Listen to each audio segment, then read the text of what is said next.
Following in the footprints, turn to Romans 15, chapter 4. Says, whatever was written in earlier times, they were not fabled stories. They were written for a purpose. The end result is we might have hope. They were written for our instruction. Something that happened 4,000 years ago, God says it's written for you to learn so that you don't make the same mistakes. There's a better way to learn from these examples. One such example, which is Elijah, 1 Kings 16 and 17. Ahab is king. He did more evil than anyone before him. And anyone who came after him didn't do as much evil as he did. And then he went on and married Jezebel. Jezebel came from a province known for Baal worship. Baal was the god of fertility, greenery, the god of rain and thunder. And in Israel, worship of Yahweh God was outlawed. Not only that, at the table of the queen Jezebel, 450 prophets of Baal and 400 prophets of Azariah ate. Not only that, prophets of Yahweh were being killed. This was the situation on which Elijah showed up. And he came and said, until I speak, there will not be rain. So that word was not something which he was pulling out of thin air, but Deuteronomy chapter 11 says that if you forsake the Lord your God, I will shut up the heavens above you. There shall be drought in the land. Elijah was reading the word, was seeing what was happening, couldn't contain himself, and he came and proclaimed the word in a time which was not very different from what we are living in today,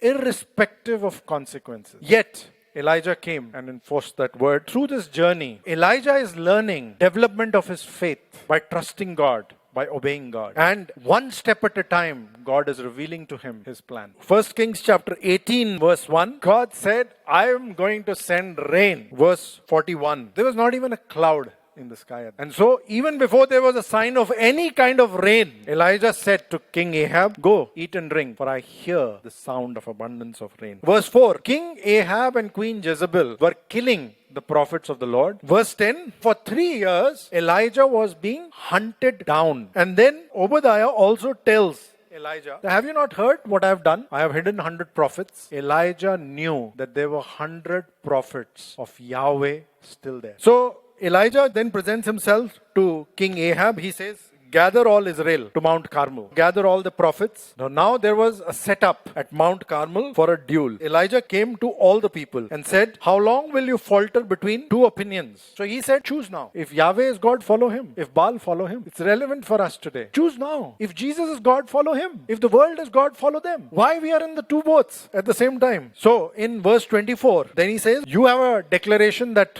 Baal is God. I have a declaration that Yahweh is God. Declaration bahut hua. Now it's time for demonstration. Israel said, wow, wonderful.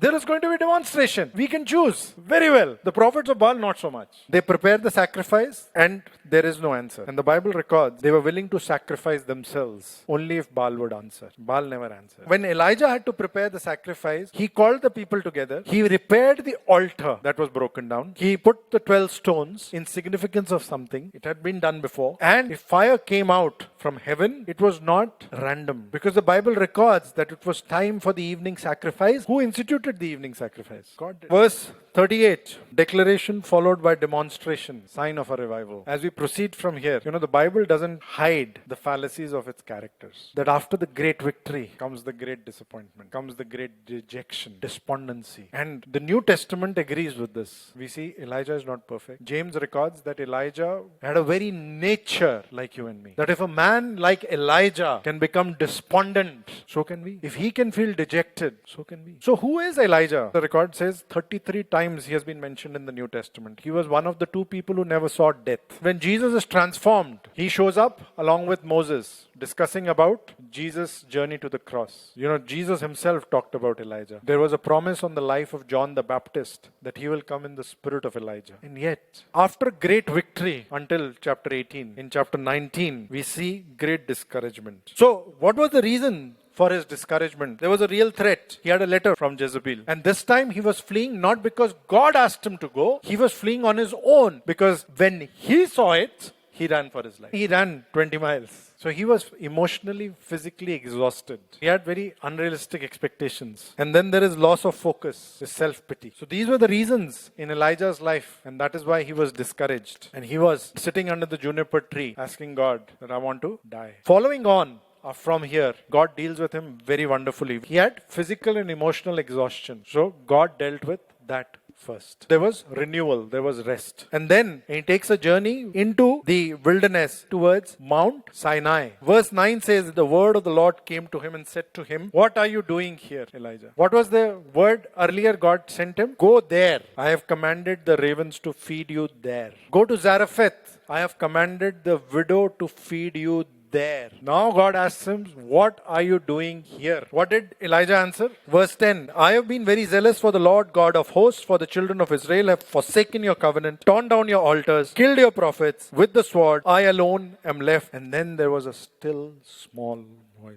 And Elijah covers his face in his mantle. And then God told him 3 things to do. But later on he said, and I have kept 7,000 people in Israel like you who hear and respond to the still small voice, who have not bowed their knee to Baal. There were three cure for discouragement God gives him. The first one was renewal, rest. Second one, refocus. Know that I speak also through the still small voice and people respond to me. He was cut to size. He was appraised. And it is about everyday encounters. And then there is a redistribution. God gives him 3 things to do. Anoint Hazael as king of Syria. Anoint Jehu, king of Israel. And anoint Elisha, prophet in your place. In part 1, we talked about Elijah learned about faith and trust and obedience, walking with God. In this part, he learned the grace of God.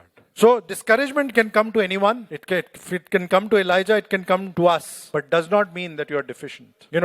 We need to rely upon the adequacy of Jesus Christ. So there were 3 cure for discouragement God gives Elijah. The first one was renewal, rest. Second one, refocus. And then there is a redistribution.